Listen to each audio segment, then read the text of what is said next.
देखो आज शरद पूर्णिमा की रात्रि है और आज हम इस यमुना नदी के किनारे पर रास करना चाहते हैं। आज भगवान रास करने के लिए तैयार हुए हैं। दो दो गोपी बिच बिच माधव। आज सभी गोपियों को भगवान अनेकों रूप में दिखाई देने लगे हैं। दो गोपियों के बीच में एक श्याम सुंदर दिख रहे हैं। आज महाराज जब गोपियों ने स्वीकृति दे दी है कि श्याम सुंदर हम तैयार हैं, इधर राधा रानी थोड़ी उदास हो गई हैं। राधा रानी को मान हो गया है और ब्रज की गोपियों को अभिमान हो गया है। मान में और अभिमान में थोड़ा सा अंतर है। मान होता है आत्मा के प्रति रूठना और अभिमान होता है कि हम कितने सुंदर हैं। गोपियों को जो अभिमान हुआ है, गोपियां मन में विचार कर रही, देखो हम कितनी सुंदर हैं कि स्वयं श्याम सुंदर भगवान हमारे साथ रास करने के लिए तैयार हो गए। राधा रानी मन में विचार कर रही है कि वैसे तो श्याम सुंदर हमारे प्राणों से ज्यादा प्यारे हैं और हमको छोड़कर के गोपियों के साथ रास करना चाहते हैं। तो राधा रानी की प्रसन्नता के लिए आज भगवान राधा रानी को लेकर के वहां से अंतर ध्यान हो गए हैं। आज महाराज जैसे ही अंतर ध्यान हुए हैं, सभी ब्रज की गोपियां अकुला उठी हैं, देख रही है कि श्याम सुंदर कहाँ है। और हमारे साथ में उन्होंने ऐसा छल किया है, रोने लगी हैं, तड़प रही हैं। अरे कन्हैया, तुमने बांसुरी को बजा करके पहले हमें यहाँ क्यों बुलाया? और जब हम यहाँ आ गए, हमारे मन में उस जिज्ञासा को आपने बिठा दिया, मन में वो भाव पैदा कर दिया और उस भाव को पैदा करके तुम अचानक चले गए। हमसे कौन सी गलती हो गई है? हे श्याम सुंदर, हे प्राण वल्लभ, हमारी उस गलती को तो बता दो। आज महाराज बिलख बिलख कर ब्रज की गोपी रो रही हैं, आपस में पूछती हैं, क्या तुमने श्याम सुंदर को देखा है? आज पीपल के पास पहुंची हैं रोती हुई ब्रज की गोपियों ने कहा, हे पीपल देवता, सारा संसार आपको पूजता है। आपने यदि श्याम सुंदर को कहीं देखा हो तो हमें बताओ। उस पीपल देवता ने कोई जवाब नहीं दिया है। तुलसी महारानी के पास गई है, हे देवी तुलसी, आप तो भगवान कृष्ण के चरणों की परम प्रेयसी हो, आप ही बता दो हमारे श्याम सुंदर कहाँ हैं? गौ माता से पूछा है, गौ माता तुम तो जानती हो कि कन्हैया कहाँ है, तुम ही बता दो। आज किसी को कोई जवाब नहीं मिल रहा है। गोपियां तड़प रही हैं, रो रही हैं, बिलख रही हैं। आज धीरे धीरे गोपियों को ऐसा महसूस होने लगा कि हम ही कृष्ण हैं। एक दूसरी गोपी को देख करके कृष्ण समझ रही है। इधर भगवान राधा रानी को लेकर के जब अंतर ध्यान हुए तो राधा रानी मन में विचार कर रही है। किशोरी जी कहने लगी कि देखो आज मैंने ये बड़ा अपराध कर दिया। यदि आज भगवान कृष्ण गोपियों से बिछड़ गए तो आगे मिलना नहीं होगा। आज किशोरी जी कहने लगी, श्याम सुंदर हम पर चला नहीं जा रहा है। तो श्याम सुंदर कहने लगे, देवी आप पर चला नहीं जा रहा है तो मेरे कंधे पर बैठ जाओ। मैं तुमको अपने कंधे पर बिठा करके ले जाऊंगा। आज जैसे ही किशोरी जी कंधे पर बैठने को तैयार हुई हैं, आज भगवान अंतर ध्यान हो गए हैं, किशोरी जी को भी छोड़ गए। आज जब किशोरी जी ने देखा है तो किशोरी जी कप कपाने लगी हैं, रोने लगी हैं। अकेली जंगल में कहाँ जाएं? रोती रोती बिलखती उन गोपियों के पास पहुंची हैं। गोपियों ने देखा, अरे निष्ठुर, हमको तो छोड़ा ही तुमने, किशोरी जी को भी छोड़ दिया। किशोरी जी से कहा, देवी हमने तो कोई गलती की होगी, लेकिन आप तो गलती करते ही नहीं हैं, आपको कैसे छोड़ दिया? किशोरी जी कुछ कह नहीं पा रही हैं, बिलखती हैं, रोती हैं कि श्याम सुंदर तुम हमको छोड़ करके कहाँ चले गए? कुछ बताओ तो सही, हमसे कौन सा अपराध हुआ है? उस ब्रज के कण से पूछते हैं जो एक श्याम वर्ण का है, एक गौर वर्ण का है। उस रेती के कण को उठा करके ब्रज की गोपियां राधा रानी कहती हैं कि तुम ही बता दो श्याम सुंदर कहाँ है? क्या तुम में श्याम सुंदर नहीं है? सभी कहते हैं कड़ कड़ में बास है, लेकिन तुम बताओ कहाँ है वो? आज रोती रोती ब्रज की गोपियां यमुना जी के पास पहुंची। यमुना जी का आश्रय लिया है महाराज। यमुना जी का आश्रय लेकर के यमुना जी से विनती की है, हे यमुना महारानी, आप तो भगवान कृष्ण की पट, आप ही बता दो कि हमारे श्याम सुंदर कहाँ हैं? किसी ने कोई जवाब नहीं दिया है। जब जवाब नहीं दिया तो ब्रज की गोपी कहने लगी, आज हम अपने प्राणों को त्याग लेंगे। आपने जो वादे किए थे उन वादों को आज हम भूल रहे हैं। तुमने कहा था कि मैं जीवन भर अपने ब्रजवासियों के साथ रहूंगा, ब्रज की गोपियों के साथ रहूंगा। जब तुम मिट्टी की मटकी फोड़ते थे हम तुमको डांटती थी, लेकिन महाराज आज हम तुमसे एक निवेदन करते हैं, श्याम सुंदर आज या तो वापस आ जाओ। जब सारे जंगल में आग लग गई तो क्यों आपने उस दावाग्नि का पान किया? जब इंद्र ने कोप किया तो क्यों तुमने ब्रजवासियों को बचाया? तभी मर जाने दिया होता। जो आज हम इस दर्द को सह रहे हैं, उस दर्द को, ये दर्द सहा नहीं जा रहा है हमसे। क्यों कालिया नाग के विषैले विष से हमको बचाया है? हे श्याम सुंदर, आज यदि तुम नहीं आए तो हम अपने प्राणों को त्याग देंगे। आज भगवान ने देखा है कि गोपियां हताश हो रही हैं। आज भगवान प्रकट हो गए हैं। उन गोपियों ने श्याम सुंदर को देखा है तो ऐसा प्रतीत हुआ कि जैसे हमारे जो प्राण चले गए थे वो प्राण वापस आ गए हैं। आज गोपियां कहने लगी, श्याम सुंदर देखो तुम बहुत छलिया हो, लेकिन आज हमसे एक वादा करो कि आज के बाद तुम छोड़ करके नहीं जाओगे। कसम तुमको मेरे सर की, मेरे पहलू से ना सरको, अगर सरको तो यूं कर सरको, कलम करके मेरे सर को। जब तुम जाओ ना तो हमको इस संसार से विदा करा जाना। जो कष्ट हमने आज सहा है वो आगे नहीं सहेंगे। कसम तुमको की मेरे पहलू से ना सरको, अगर सरको तो यूं सरको, कलम करके मेरे सर को। पड़ा रहने दो कदमों में, न ठुकराओ मेरे सर को।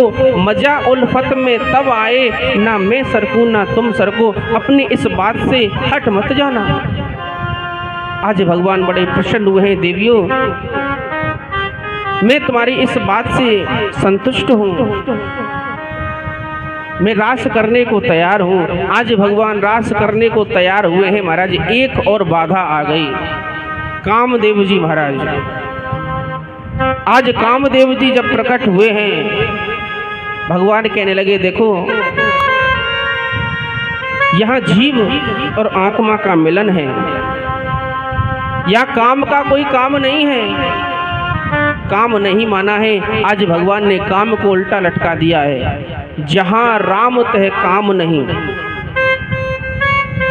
जहाँ भगवान का वास होता है वह काम का कोई काम नहीं है।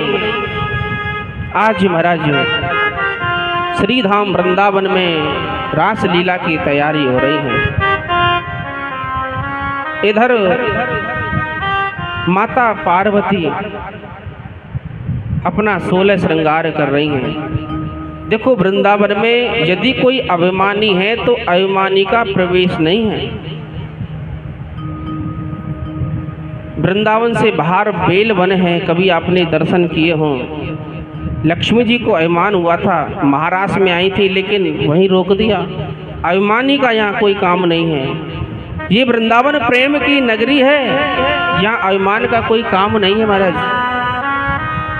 आज जैसे ही माता पार्वती अपना श्रृंगार करने लगी तो भोले बाबा कहने लगे देवी ये श्रृंगार करके आज कहाँ जा रही हो? स्वामी मैं जिस जगह जा रही हूँ ना वहाँ तुम नहीं जा सकते। क्या मतलब? मैं श्रीधाम वृंदावन जा रही हूँ। श्रीधाम वृंदावन? देवी श्रीधाम वृंदावन में क्या है? आज भगवान महाराज कर रहे हैं। देवी वहाँ तो हम भी चलेंगे। नहीं प्रभु, वहाँ पुरुषों का प्रवेश वर्जित है, पुरुष नहीं जाएंगे। वहाँ तो सिर्फ पुरुष एक नारायण है, बाकी सब नारी हैं। आज भोलेनाथ कहने लगे देवी मेरी एक विनती सुन लो। जैसे आपने अपना श्रृंगार किया है ऐसा ही मेरा भी श्रृंगार करो, जिससे मैं आपके साथ जाऊं। आज महाराज माता पार्वती भोले बाबा का श्रृंगार कर रही हैं। आज श्रृंगार जैसे ही किया है, श्रृंगार करके पैरों में जो घुंघरू बांधे हैं भोले बाबा चले हैं, छम छम छम। आज छम छम की आवाज़ सुनी है महाराज। माता पार्वती हंसने लगी हैं और हंस करके कहने लगी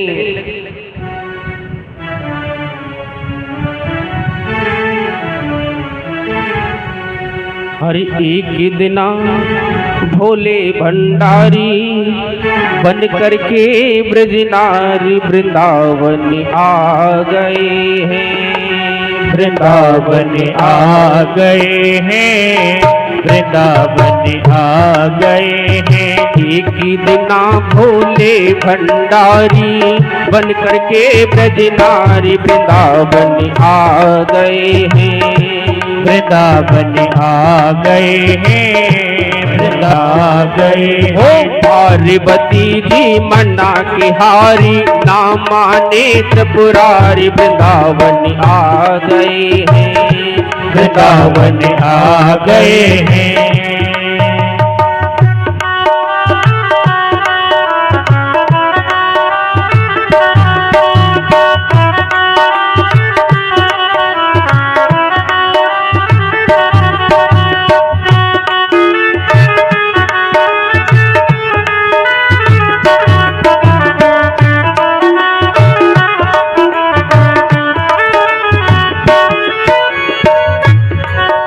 माता पार्वती कहने लगी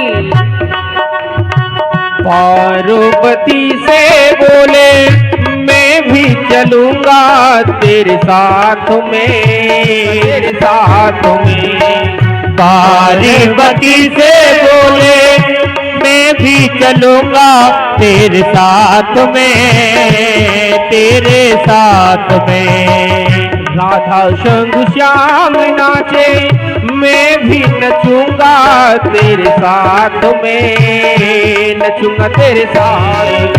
राधा संग श्याम नाचे मैं भी नचूंगा तेरे साथ में, तेरे साथ में। वो रास रचेगा ब्रज में धारी, हमें दिखाओ प्यारी, वृंदावन आ गए हैं, काशू में आ गए हैं। एक इतना भोले भंडारी, बन के ब्रज की नारी, वृंदावन आ गए हैं, रात में आ गए हैं।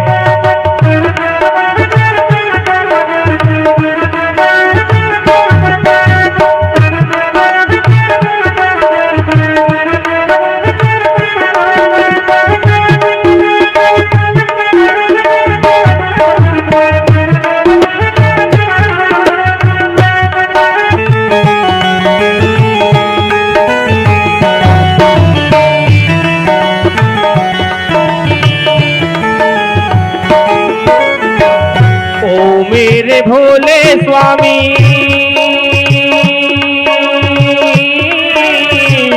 कैसे ले जाऊं तुम साथ में, तुम साथ में। ओ मेरे भोले स्वामी कैसे ले जाऊं तुम साथ में, तुम साथ में। मोहन की सिवा कोई वहाँ पुरुष वहाँ जावेला, वहाँ जाएना, श्याम की सिवा ना कोई पुरुष न जावे बहरास में, बहरास में। हंसी करेंगी ब्रज की नारी, मानो बात हमारी, रास में आ गए हैं, में आ गए हैं। एक दिना भोले भंडारी, बन के ब्रज की नारी, रात में आ गए हैं, रात में आ गए हैं।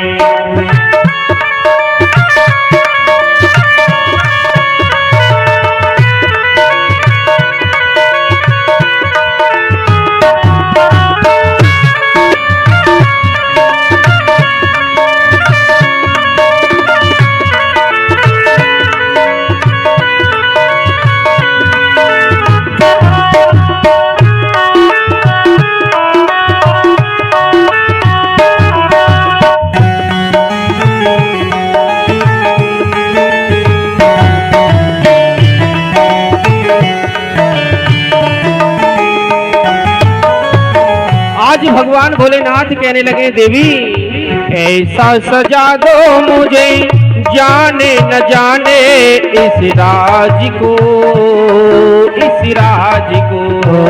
ऐसा सजा दो मोहे, कोई न जाने इस राज को, इस राज को। मैं हूँ सहेली तेरी, ऐसा बताना ब्रजराज को, ब्रजराज को। मैं हूँ सहेली तेरी, ऐसा बताना ब्रजराज को, ब्रजराज को। लगा के बिंदिया पहन की साड़ी, चाल चले मतवारी, वृंदावन आ गए हैं, वृंदावन आ गए हो। एक दिना भोले भंडारी, बन के ब्रज की नारी, वृंदावन आ गए हैं, वृंदावन आ गए हैं।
उसके कोरा ने कहा बलि जार जाऊं इस रूप पे, इस रूप पे।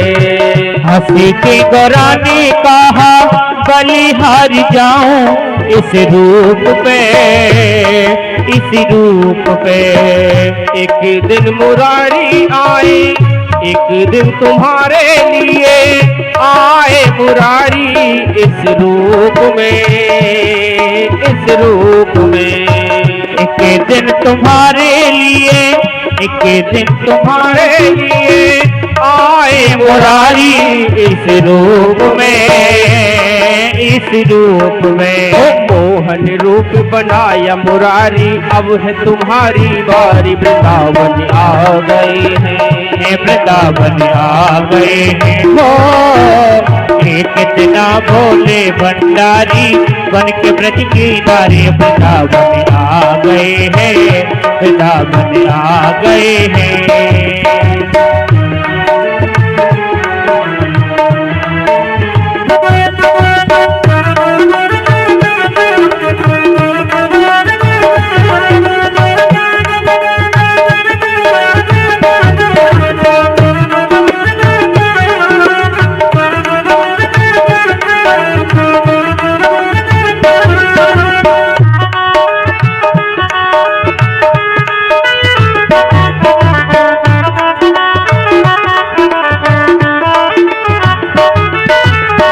देखा मोहन ने समझ गए वो सारी बात रे, सारी बात रे। देखा मोहन ने जब समझ गई है सारी बात रे, सारी बात रे। ऐसी बजाई बंसी सुध बुध भूले भोलेनाथ रे, भोलेनाथ रे। ऐसी बजाई बंसी सुधी बुध भूले भोलेनाथ रे, भोलेनाथ रे। सर से खसक गई जब साड़ी, मुस्काए गिरधारी, वृंदावन आ गए हैं, वृंदावन आ गए हैं। एक दिन भोले भंडारी बन करके ब्रज नारी, वृंदावन आ गए हैं, वृंदावन आ गए हैं। पार्वती जी मना बिहारी न मनी त्रिपुरारी, वृंदावन आ गए हैं, वृंदावन आ गए हैं। रास में हैं, रास में आ गए हैं। बोलिए रास बिहारी सरकार की जय हो, भोलेनाथ भगवान की जय हो। आज महाराज बड़ा सुंदर श्रृंगार किया है भगवान भोलेनाथ ने। भोलेनाथ कितना भी रूप बदलें पर अपने जो नाग देवता हैं उनको कैसे हटाएं, जटा है उनको कैसे दूर करें। अब जब वृंदावन में आए तो भगवान ने देखा कि भैया ये इतनी लंबी गोपी हमने तो आज तक देखी ना है, क्योंकि भगवान भोलेनाथ लंबे थे और ऊपर जो जटाओं का मुकुट था उसके ऊपर पल्लू था, और पल्लू के ऊपर महाराज मुकुट से ऊपर वो भी सर को हिला रहा था। आज भगवान समझ गए हैं, अपनी बांसुरी को बजाना प्रारंभ कर दिया है। आज महाराज जैसे ही बांसुरी को बजाया है,